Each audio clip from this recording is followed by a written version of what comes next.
He is ready to shock everyone. Jalen Brunson puts the league on notice. He drops 37 points on the Bucks, leading the Knicks to victory last night by a score of 118 to 109. We're going to talk about the game in detail, but first, let me introduce myself. My name is Poppa Left.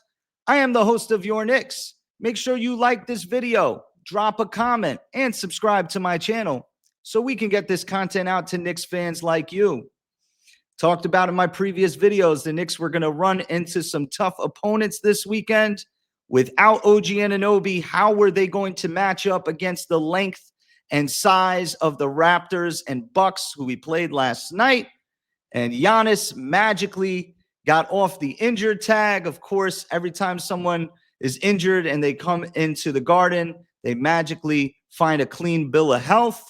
So we all knew Giannis was going to come back. He was dealing with a strained abductor injury, and I wondered what Mike Brown was going to do. Was he going to stay with this small lineup of Jalen Brunson, McBride, Bridges, Hart, and Cat? And yes, he did. And Josh Hart was the first man to draw the Giannis assignment. It did not go well early in the game. In the first quarter, they picked on him in the pick and roll. Hart helped off the pick and roll, couldn't drop back in time to cover Giannis, who got a slam. And then Giannis picked up 2 early fouls, which put Doc Rivers in a situation of he's on a minutes restriction. You want to get the most out of him. But the Knicks were kind of timid going into the paint, and they weren't able to make Giannis pay for picking up those 2 fouls. And they were really trying to figure out how far they wanted to go in the paint. And did they want to shoot the mid-range, or did they want to attack the basket? For the Bucks, they knew exactly what they wanted to do. They spread out the floor. Giannis drew the doubles. AJ Green hit a bunch of threes. Shout out to AJ Green, by the way, Cincinnati Bengals legend. But last night it was AJ Green, the Milwaukee Bucks legend, who lit us up for a bunch of threes. Ryan Rollins hit some threes. Bobby Portis hit a 3. Miles Turner hit a 3. And the Knicks were struggling big time in the first quarter. It was a game of runs. They found themselves down 10. They got up. They actually got up in the first quarter. Yabusele hit a 3. And then at the end of the quarter, the Knicks were fortunate to be down 37-33. I want to talk about this second quarter real quick. Second quarter found the Knicks down 55-43 after an N1 by Giannis. And it looked like the Knicks were kind of overmatched. And I was kind of expecting that. And there was a big turn in the game, and it came from contributions from Mitchell Robinson and Jordan Clarkson off the bench. Mitchell Robinson cleaning up a couple offensive rebounds, having a couple and one opportunities. Of course, not able to convert those and one opportunities, but they were big buckets, well-needed buckets. And it wasn't like the Knicks shot their way back into this game. They played good defense. They got some stops. They got some gritty possessions by Jordan Clarkson getting a couple running floaters, and Mitchell Robinson again cleaning up the glass. I have here on my stat sheet, the Knicks out-rebounded the Bucks 44-35. And they had 14 offensive rebounds to the Bucks 5, and Mitchell Robinson once again played a huge part in that. And the Knicks were down by 6, 57-51. Brunson hits a 3. Mikal Bridges, who was quiet the first half, I was a little upset with that. And he hit a 3 at the end of the half to kind of salvage his performance. And this gets into what the Knicks are doing right now. It was a lot of Brunson. Karl-Anthony Towns did not really impact the game in the first half, aside from, reading the defense and dumping the ball off to Hart a couple times. But there were a couple times where Karl-Anthony Towns in the first half had mismatches. He had Ryan Rollins on him. He had Gary Harris on him, and it was in the high posts. And my issue with that real quick is that Cat has to turn and face and make the defense feel his gravity. If he doesn't like the positioning out there in the high post, do what Giannis does. He passes out to the perimeter, and then he goes down to the block. And then the Knicks should, have a good communication to clear out the court and make them pay for that matchup. That's a little concerning, and I did predict that. Not like I'm a genius or anything, but, we all know this. Cat right now is a trash team merchant, as they say on Twitter. You know what I mean? He's taking advantage of the Nets. He's taking advantage of the Wizards. He's taking advantage of the Hornets. And then in these big spots against long teams like the Magic and like the Bucks, he's struggling. So we definitely need Karl Anthony Towns to figure out his game. One guy who we don't need to figure out his game is Jalen Brunson. I mean, he's been on fire, and it was a throwback performance where we really did need Jalen Brunson to take us home. And it started in the third quarter. Jalen Brunson was absolutely phenomenal. There's a lot of talk about the foul baiting. I'm not really interested in it. Just watch his feet. If you're going to watch the refs, watch Jalen Brunson's feet. His footwork is up there with some of the best I've ever seen. I don't want to talk about best in the game right now. Best I've ever seen. He is just putting in work that other athletes of more size and more God-gifted ability are not doing. And what they end up doing, like Kyle Kuzma, is they end up complaining to the refs. If Jalen Brunson was born into Kyle Kuzma's body, Jalen Brunson would be the best player of all time. Kyle Kuzma has no complaints to make for me. None. You're 6'8". You get to shoot over people. Why don't you study his footwork? Like, I'm a little tired of it. You know what I mean? This guy, Jalen Brunson's so clutch. Meanwhile, Cade Cunningham can't figure out how to win a game in the clutch against a big team. He's missing free throws left and right. And all I got to hear about as a Knicks fan is Jalen Brunson's foul baiting. So the Knicks ended up in that third quarter. Brunson's just hitting fadeaway shots. He's going in his Dirk bag. He's going in the Allen Iverson bag. He's going in his own bag. You know, he's just caught at the perimeter. Everybody's flying around him. He's getting to his triple threat, up and under, layups. He's just doing everything. Of course, Josh Hart was phenomenal last night. He had 19 points and 15 rebounds. And again, I was talking about that matchup he had with Giannis, and he struggled for the majority of it. But we're going to get into the fourth quarter where Josh Hart really, showed up and showed out and helped lead the Knicks to victory. But first, the fourth quarter, the Knicks entered that quarter up 4. I was concerned because Mike Brown is committing to this, at least with OG Anunoby out.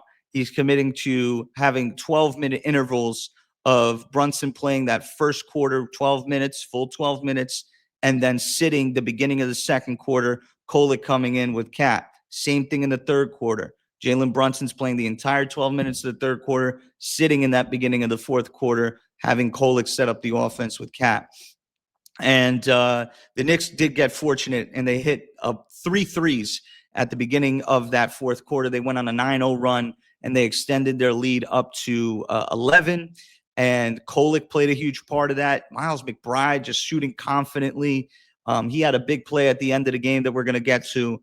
But this is good for us. We need guys to step up in the absence of Landry Shamit's injury to hit a bunch of threes. And not just Shamit, OG Anunoby, one of our better catch and shoot 3-point guys. So Kolek was all over the place defensively. Unfortunately, he made a couple plays defensively, but we ended up turning the ball over too much.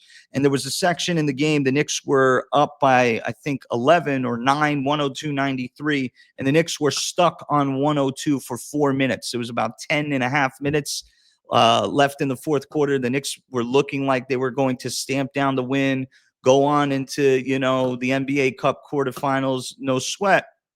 But the Knicks struggled in their individual offense. And again, the Knicks just stopped moving for large periods of time. And while Jalen Brunson did save us, we're going to need to move the ball a little bit more. And I'm not saying this to discredit what Brunson did. I actually thought Brunson just read the game in the correct way. But guys need, when we're getting pressured out on the perimeter and the ball is getting passed, we're getting pushed past the 3-point line. We got to dump the ball into Cat at the high post. Guys got to go down, cut, back screen, come up, get into our, motion. We got to be a little bit quicker. And I thought, there was lulls in the game in the first quarter and then in the fourth quarter where we just couldn't hit a field goal because we weren't in motion. But Jalen Brunson saved the day. Not until the Bucks came back. It was 104-102. And Jalen Brunson got fouled on a 3-point shot. He hit all 3 free throws. Cade Cunningham, just take notes. You want to be better than Jalen Brunson, you might have to, hit a shot where nobody's guarding you and you're standing and it's you in the rim. It's just practice. But yeah, man, Jalen Brunson hit all 3 free throws, 107, 102. And then it was 107, 105. Kyle Kuzma hits a 3 over Jalen Brunson. And then Brunson comes down the court. And these are the 2 biggest plays of the game. They got Josh Hart coming up, setting the screen. It's Miles Turner and Kuzma. That's a buck ton of length, pun intended. and Turner, I'm sorry, Turner and Kuzma are trying to trap Jalen Brunson at the top of the action. And Brunson, on the first play, Brunson splits him. The ball gets deflected a little bit. Then Brunson gets it. He gets back into the pick and roll, not before shaking Kuzma a little bit, dumps it into Hart, who draws the attention from not only Giannis, but also Ryan Rollins, which importantly allows Miles McBride the space to get the kick for the three. Knicks go up 110-105. And then on the other possession, I believe it was 112-107. I may be incorrect on that, but Jalen Brunson goes down the court again, getting to the out, this time anticipating the trap, getting to the outside of Miles Turner's shoulder and skipping through the lane. Turner stops moving his feet. He hits him on the hip. Brunson gets the and one and headbutts the station behind the stanchion. I don't know. I read it on Twitter, so I wanted to add it in my vocabulary. But Brunson headbutts, the baseline where the basketball hoop is. And one. And Brunson's just smarter, man. All this foul baiting talk, like those two biggest plays, one foul on the tail end of it, but Brunson, they're literally doubling him, and Brunson knows how to beat the double, how to pass out of the double. And I've been a big critic about Hart being in these actions, but Hart was tremendous last night, not just in those two plays, but guarding Giannis. There was a play at the end of the game where he had a Rocky versus Clubber Lang moment where Hart was getting his face beat in all night, just getting punched nonstop, and people are like, yo, he's losing the fight. And then, it's like maybe it's this Rocky Clubber Lang thing where he's like proving to Giannis, you ain't so bad. You ain't so bad. And then Hart is up there just, getting his chest out and standing in Giannis's way. And I thought that was a cool moment, one of the cooler moments on defense for the year. But all in all, it was a gritty win. I thought the offensive process could have been better. I thought some of the matchups, I thought maybe Mike Brown could have been a little bit more creative. I thought he did lean on Brunson a little bit too much. It was kind of like a Tibbs win, in my opinion. But that's it for the notes for today. But it was a Tibbs win. Brunson take us home. The Knicks got to play better than that. The Bucks are a good team, though. Good team. Without OG Anunoby, that's a solid win. And the Knicks are now won their last three. They're 12-6 on the season. I think they're 8-1 or 9-1 at home. They're defending home court. And they got another tough game against the Raptors with Scotty Barnes and Brandon Ingram and no OG Anunoby for us. So how are we going to match up? Maybe Josh Hart again draws that assignment with Ingram. We'll see. But, I thought it was a very good win for us.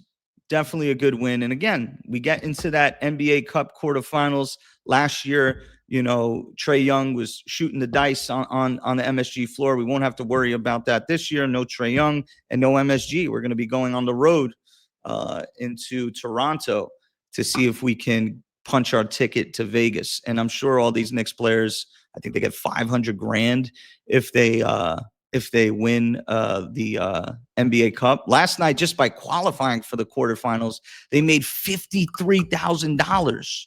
That's my salary as a teacher in New Jersey. Congratulations, Ariel Hakporti. Muhammad Diawara. Trey Jameson. Great job. That's why, you see on the bottom there, if you read on the bottom, you see my Cash App there. You want to help me out for breaking down these games in the way that I do.